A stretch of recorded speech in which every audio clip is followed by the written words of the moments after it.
Carol again, and I'm going to be doing another recipe for you this week. Well, actually it's a 2-course meal for Valentine's Day, but before I do that I just wanted to say thank you. Some of the really nice comments that people have made about my first video. So thank you Adrian Murrell, I believe you're now cooking for the first time in 5 years. That's wonderful that I've got somebody into the kitchen. And also thank you Kenwood, I'm really glad that you enjoyed my patties. And one of the reasons that I'm doing these videos is that I was very successful in a couple of recipe cooking competitions recently, and you know, that just confirmed to me that my food is good, very good. So I wanted to share it with everybody and just give you some like really tasty, economical, interesting food to try at home, and hopefully the videos are clear and concise and you can understand them. Well, if Adrian Murrell can, anybody can, I guess. But thanks for the comments. Okay, now I'm going to tell you about this week's dish. It's a special Valentine's menu, 2 courses. And the first course is a peppered beef dish, or beef in pepper wine. Pepper wine is actually a Jamaican and Caribbean condiment, and it's sherry that's had hot Scotch bonnet peppers infused into it. And you don't have to actually do a whole bottle of the sherry, you can just do the amount that you're going to use and use a few Scotch bonnet peppers in there, so that keeps the cost down. I'm going to serve that with a nice potato cake. It's made up of very finely sliced potatoes and it's baked in the oven, and that you can slice and serve in portion sizes, and it looks really effective on the plate.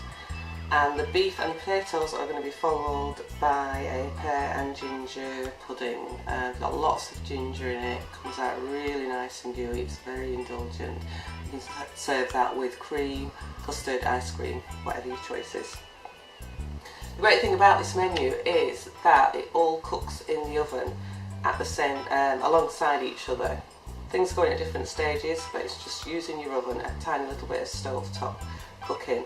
And the other good thing about it is that you can prepare everything in advance, so you're not faffing about, messing about when your guest is here.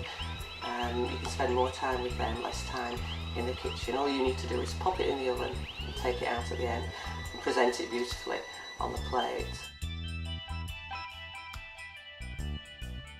So, I'm going to start with the potato cake. This is my cake tin that I've greased very well with butter, and I've actually lined the bottom with a piece of grease-proof paper, because when the dish is cooked, I'm going to invert this and hopefully the potato cake will fall out nicely onto a plate. These are my potatoes that I've sliced earlier. I have a mixture of white potato, Mary's Piper in this case, and yellow sweet potatoes. And it's important that they're thinly sliced. The thinner they are, the better they actually stick together when you make your potato cake. I did these in a food processor, but you can do them with a mandolin, or some graters have a slicing attachment on them. But mind your fingers if you're doing that, it's so easy to cut yourself. You can of course do it with a knife, but you probably wouldn't get them as thin as this. What I'm actually going to do now is arrange them. I'm going to line the tin with the potatoes, arrange them quite nicely, because when you turn it upside down you want the potato cake to look attractive. It's not as important for the other layers to be as neat. We're more or less just going to press those in.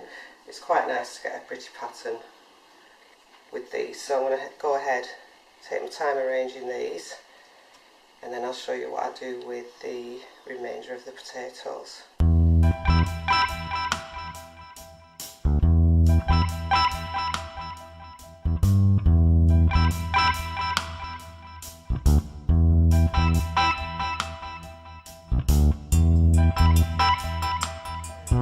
The rest of these potatoes, I'm going to season them with plenty of salt,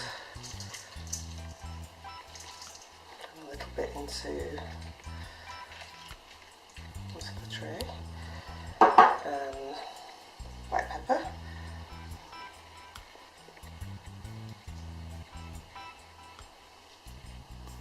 not too much, because we're having a peppery beef dish with this. And then pour in the melted butter. And this isn't the healthiest of dishes, but it is good for Valentine's Day, so you can indulge a little. And then I just want to mix the seasoning and the potatoes to make sure that everything gets some butter and some salt and pepper on it.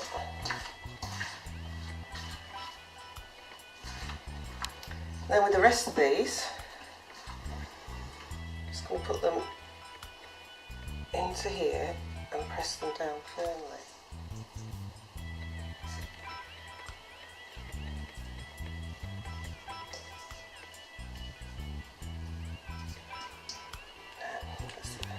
Rest of the butter.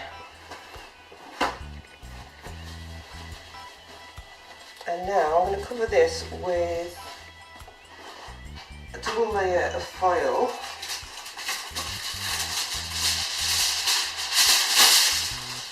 And I'm going to press it down really, really well. Seal it tightly.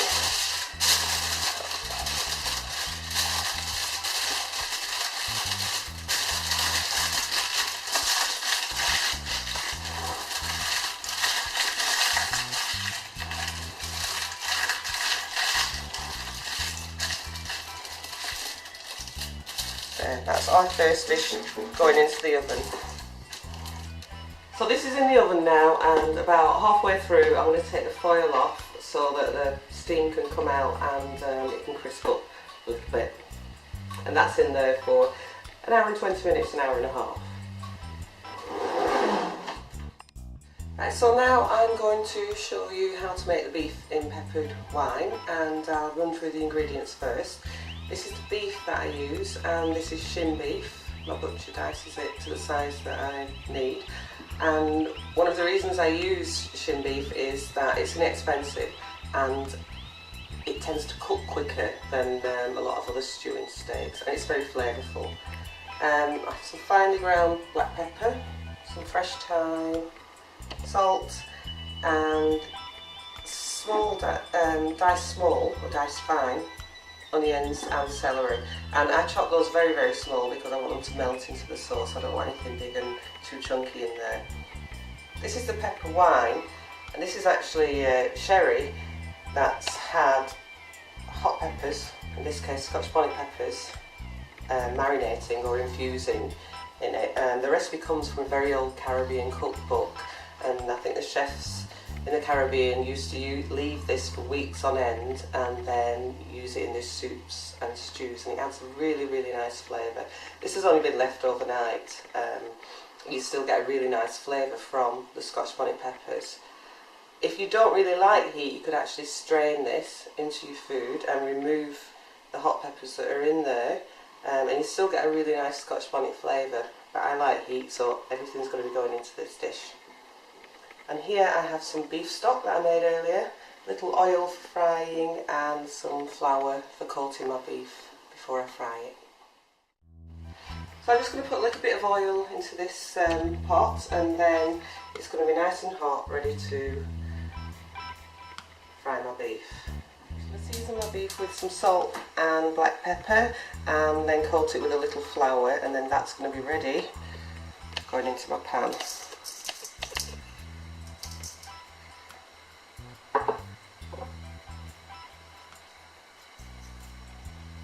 A really good pinch of black pepper. Get a bit more heat in there.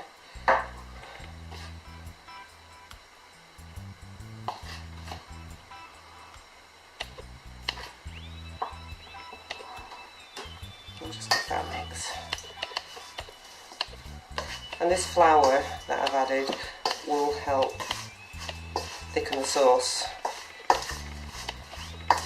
So hopefully at the end we shouldn't have to do anything else to the dish. And that's ready for frying.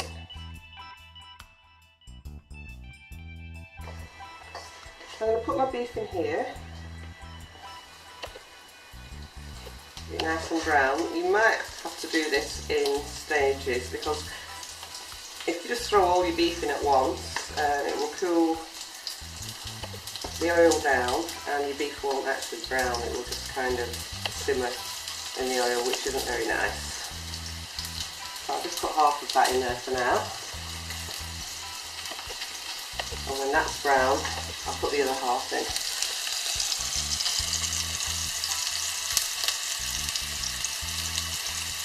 So this meat is now brown enough, as you can see, and I'm going to take it out and then continue browning the rest of the meat until it's all done. This is the second lot of beef that I have here, and this is browning nicely. In fact, I think it's just about ready.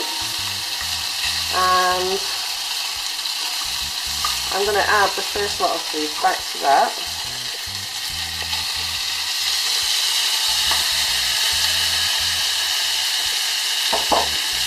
And then I'm going to add my celery and my onions. And at this point I'm going to turn the heat down a little bit because I don't want these to burn, I just want them to get a little gentle brown on them.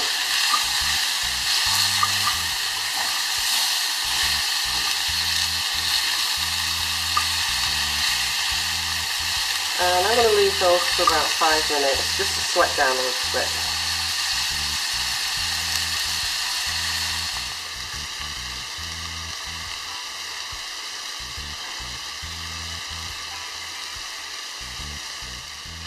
At this point I'm going to add fresh thyme,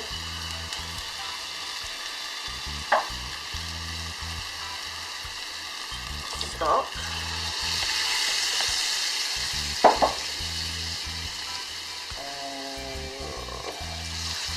wine, and I'm going to bring this up to the boil,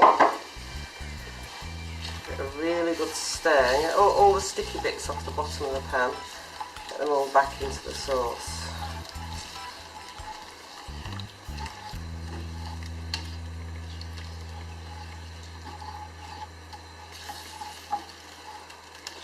And then when this is boiling, I'm going to put a lid on and put it in the oven, and that will cook alongside the potatoes, and hopefully everything should be ready around the same time.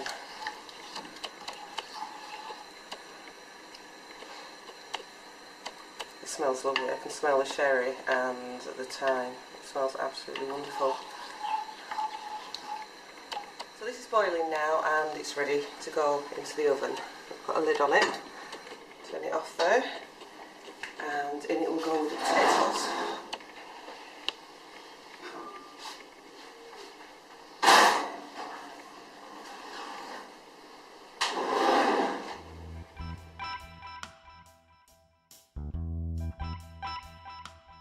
Going to make our pudding, which today is pear and ginger pudding, which you can serve with cream, ice cream, even custard, whatever your favourite side piece is.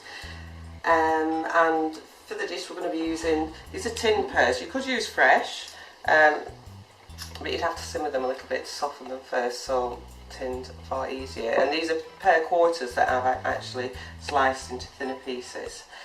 Self-raising flour, sifted, and some ground ginger, a little bit of baking powder.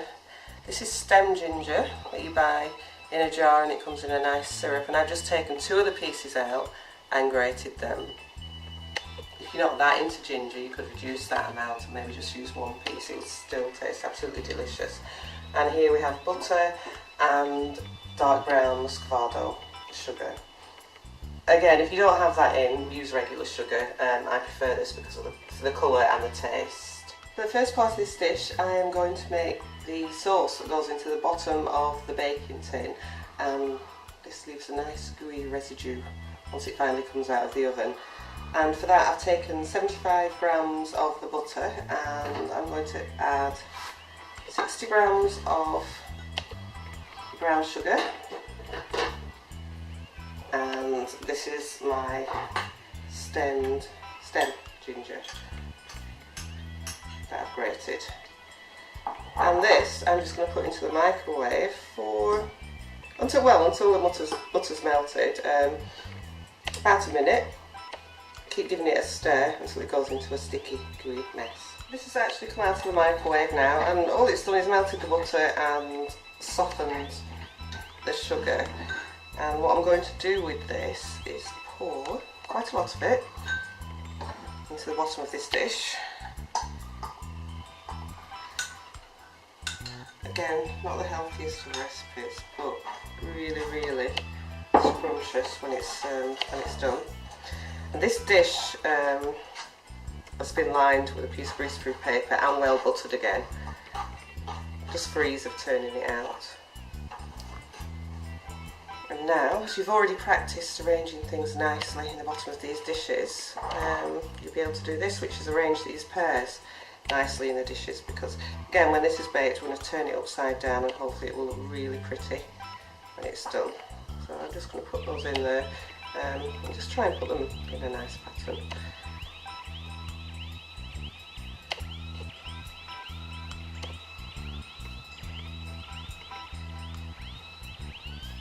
Right, so that's the last piece going in, and that's arranged quite nicely.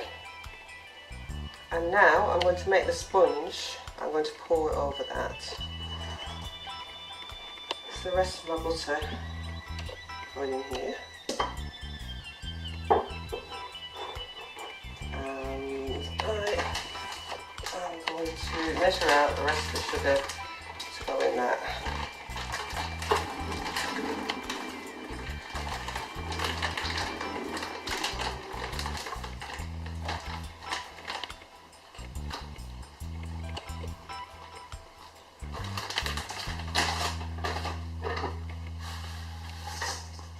And then I want to cream these together until it's nice and light and fluffy.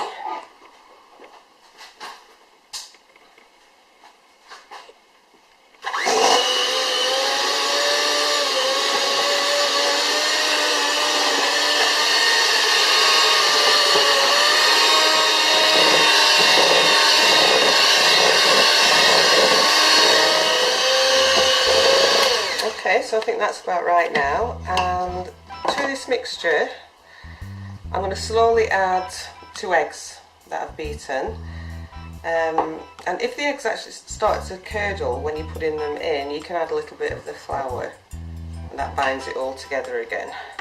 So before I start on that, I'm going to this is my ground ginger. I've already sieved this flour, and that's my baking powder.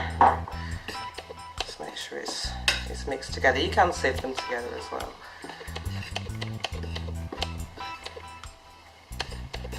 That's fine. Now I'm going to add my eggs very slowly and add the flour.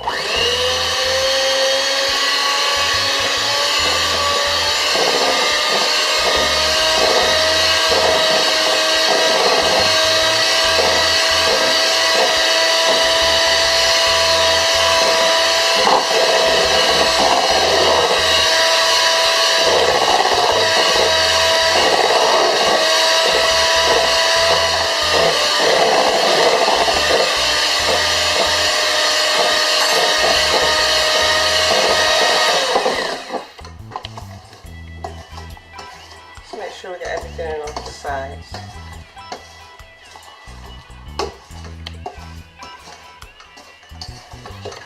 And then at this point I'm going to add the rest of my flour.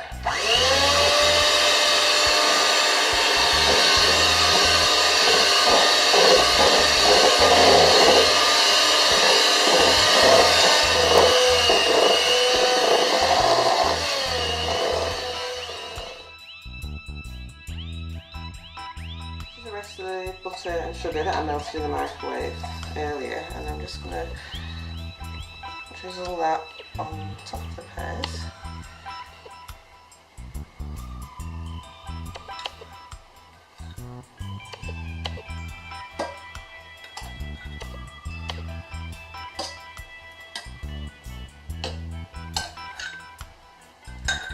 And then my sponge mixture.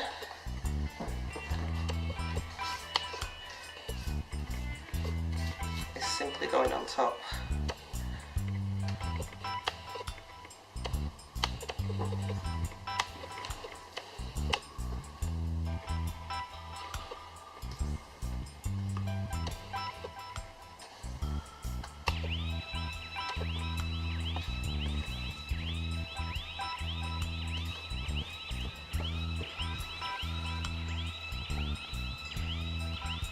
and spread that out to make sure that everything's covered.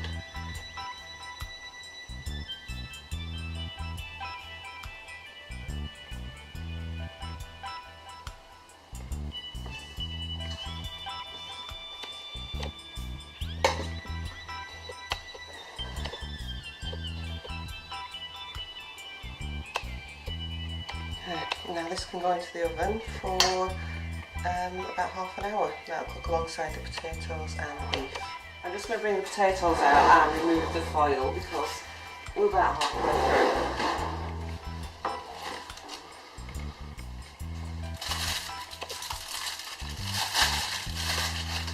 And now that can go back into the oven to finish off cooking.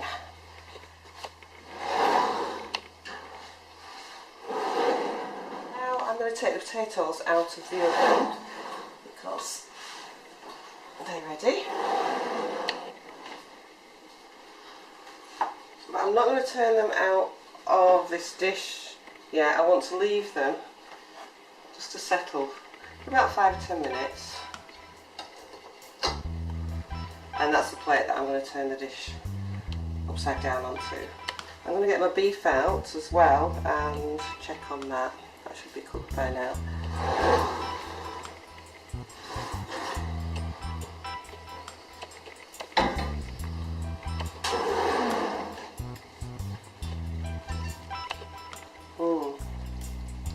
That smells fantastic.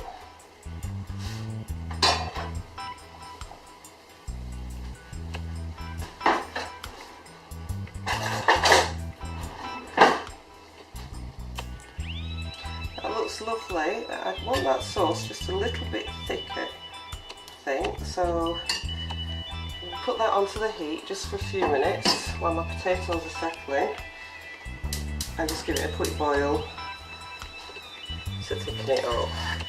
As you can see, it looks delicious. The sauce is already quite thick. I'm just going to check my sauce seasoning, make sure there's enough salt and pepper in there. I'm going to be careful with this, I don't burn my mouth.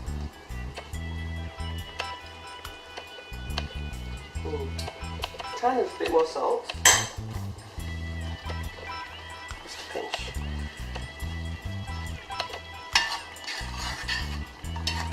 And I think that's done.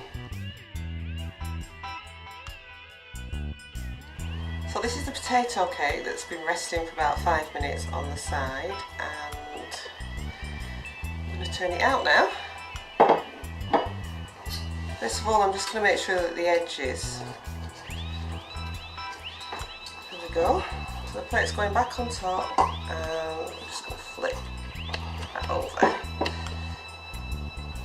That's our beautiful potato cake. Now, I just want to peel off carefully.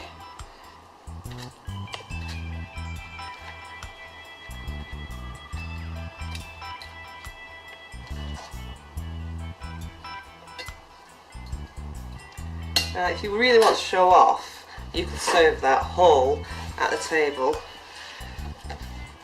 and let your guest take their own slice, or you can plate it up and serve them a nice wedge of that. There you go, that's a nice, delicious, buttery, sweet potato, white potato cake. So now I'm going to get the beef because that's ready, and I can plate that up with our beautiful potato cake.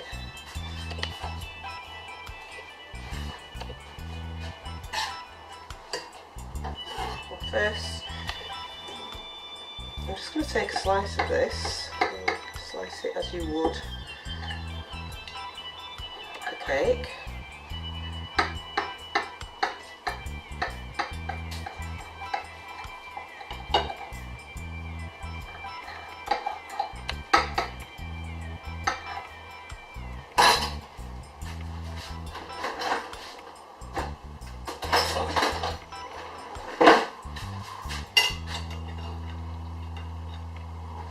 And the lovely thing about this as well is that the leftovers taste great.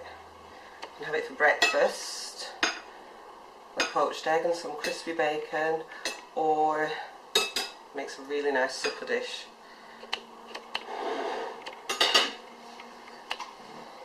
And then put some more lovely beef on there. Some of that beautiful sauce. And you can serve this with, well, your favourite vegetable. French green beans would be nice. Carrots, beautiful. Maybe some spring cabbage. Today I'm just going to have it with a little bit of salad because that's what I like.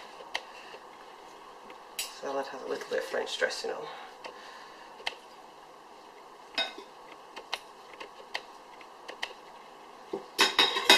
There you go. That's my quick and easy Valentine's dish. Absolutely scrumptious. So I'm going to get the pudding out now, it's ready.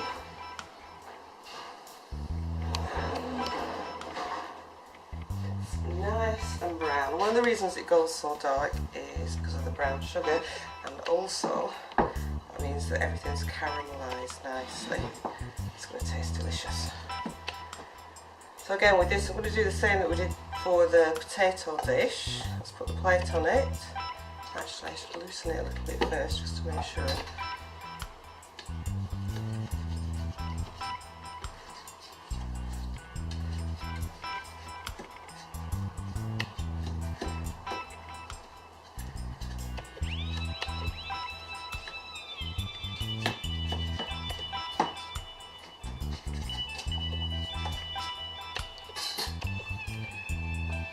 Plate on and we'll turn it upside down again, just like we did with the potatoes.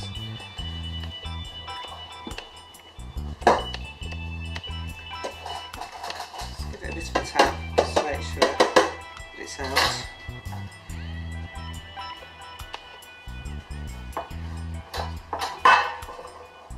There we go. Lift grease-proof paper off. And that looks truly magnificent. You can see you've got all this really nice, gooey, sticky sauce on top, and the edges, because it's well cooked, are nice and crispy and chewy. It's lovely.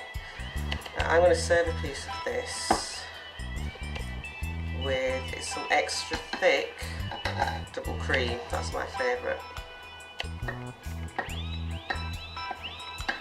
It does go very, very well with a really good vanilla ice cream. I mean, who wouldn't be impressed with that? We made them that for Valentine's dinner. And add some lovely cream on top of it.